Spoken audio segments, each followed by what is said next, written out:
Damn good कि तुम किसी एक प्रोजेक्ट को अपनी ज़िंदगी के 16 साल दे देते हो, इसी आस में कि एक ना एक दिन हर कोई तुम्हें याद कर रहा होगा इस कुर्बानी के चलते। और ये हर किसी के बस की बात नहीं होती है। Karimuddin Asif, the director, producer, writer of the all time finest epic blockbuster movie Mughal-e Azam. मैं अभी भी कहना चाहूँगा कि बस तुम इसे देखते रहो और खो जाओ, इसमें कुछ ज़्यादा ढूंढने की कोशिश मत करना, उसके लिए हम बने हैं ना। तो तुम अपना मजा खराब मत करना, क्योंकि आज के टाइम में उस टाइम को जस्टिफाइड नहीं किया जा सकता है। सन 1960 में मूवी आई हुई थी, और अगर तुम उन 16 साल को 1960 से पीछे ले जाते हो तो 1944 में मूवी फ्लोर पर गई होगी, जिसकी प्लानिंग की तो कुछ और ही गुत्थी हो सकती है, पता नहीं कितने सालों से चल रही होगी। तब जाकर तुम्हें ये क्लासिक मूवी देखने को मिलती है, जहाँ पूरी मूवी में तुम केवल इमोशंस को कैरी होते हुए देखते हो कि कोई कैसे अपनी सल्तनत को लेकर इतना अटल हो सकता है कि जिस प्राणी की तुम कई सालों से तपस्या कर रहे थे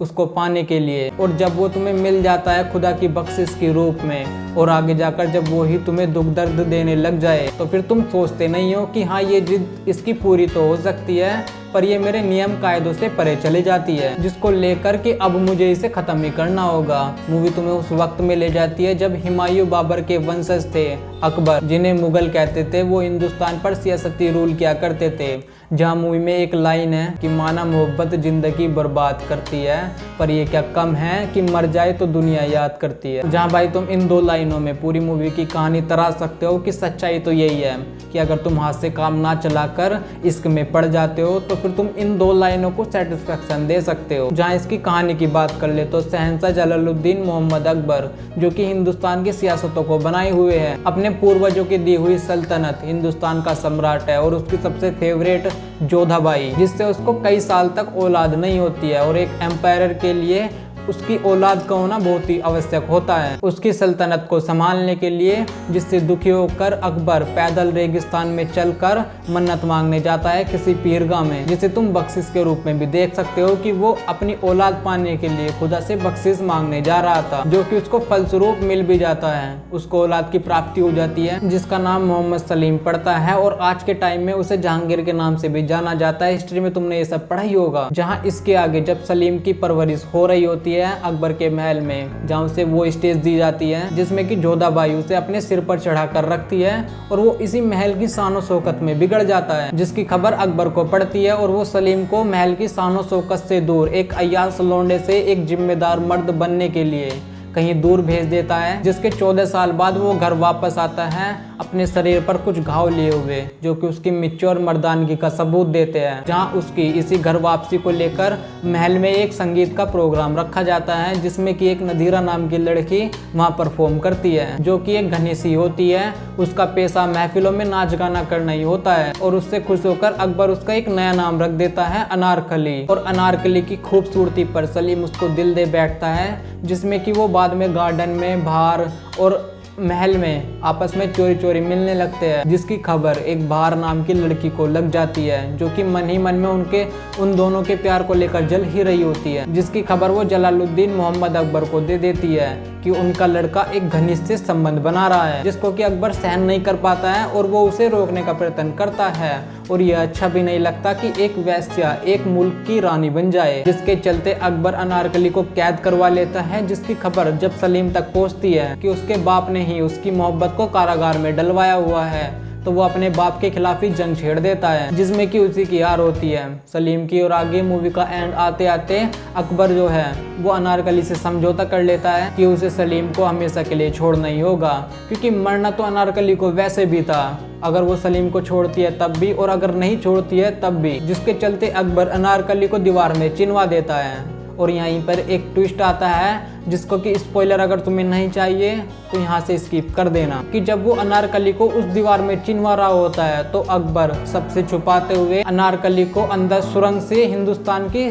सरहद से पार भेज देता है, जिससे तुम्हें अकबर के दरिया दिली भी दिखाई जाती है कि बंदा क्रूर नहीं था। वो हमेशा से नहीं चाहता था कि कोई बेकसूर लड़की, जिसका कसूर बस इतना था कि उसने उसके लड़के से प्यार किया हुआ था, और वो उसे मौत के घाट उतार दे, पर बंदा अपनी सल्तनत के द्वारा बनाए गए नियम और कायदे फायदों में कॉम्प्रोमाइज नहीं करना चाहता था। जहाँ इस कहानी के अनुसार तुम इसे वॉर मूवी तो कंसिडर नहीं कर सकते हो, हाँ, पर ये एक रोमांटिक थ्रिल को एक्सपेंड करती हुई नजर आती है। जहाँ भाई इसकी मेकिंग स्टाइल, जिसको लेकर कि मैं काफी इंप्रेस हुआ हूँ, और तुम्हें पता लगता है कि क्यों मूवी को बनने में इतना टाइम लगा हुआ था। जैसे कि तुम इसके एक एक फ्रेम देखते हो, वो कॉस्ट्यूम डिजाइन, वो सेट्स, जिसमें कि इसके अधिकतर शॉट रियल लोकेशन पर ही लिए गए होंगे, क्योंकि 1960 में वीएफएक्स तो नहीं था। तो तुम जब एक आदमियों से भरा हुआ फ्रेम देखते हो, वो जब सैनिक आते हैं, और ऐसी बात नहीं है कि वॉर दिखाई नहीं गई है, कुछ एक है जिसको कि देखकर लगता है कि हाँ, इनको कैसे कैसे शूट किया गया होगा, क्योंकि आज तो तुम एक फ्रेम में लोगों को वीएफएक्स लगाकर भर ही सकते हो, जो कि उस टाइम पर मुमकिन नहीं था। और आज के टाइम में कोई भी आसानी से पोर्ट्रेट मूवी बना सकता है,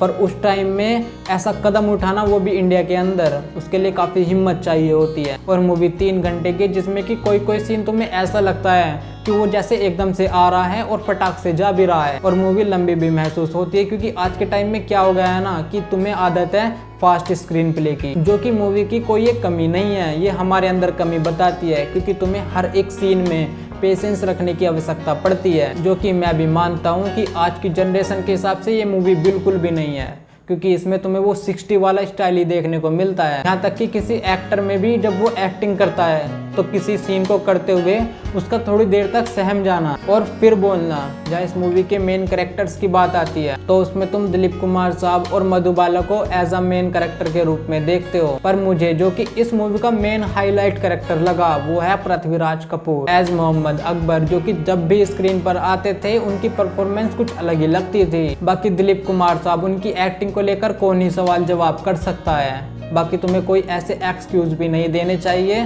क्योंकि वो करेक्टर बन चुके हैं। बाकी मूवी मुझे अच्छी लगी, तुम अपना बता सकते हो अगर तुमने कभी देखी हुई है। मुझे ऐसी मन करा तो मैंने देख ली, मैंने ऐसे सोचा हुआ भी था कि मुझे देखनी है, और अगर तुमने ये वाली वीडियो चेकआउट नहीं किया तो जरूर से कर लेना, वरना तुम फिर अब तक क्या ही कर रहे हो इस चैनल पर। और अपना ख्याल रखा करो, बाकी सुकून से देखते रहो सुकून टेलीकास्टर।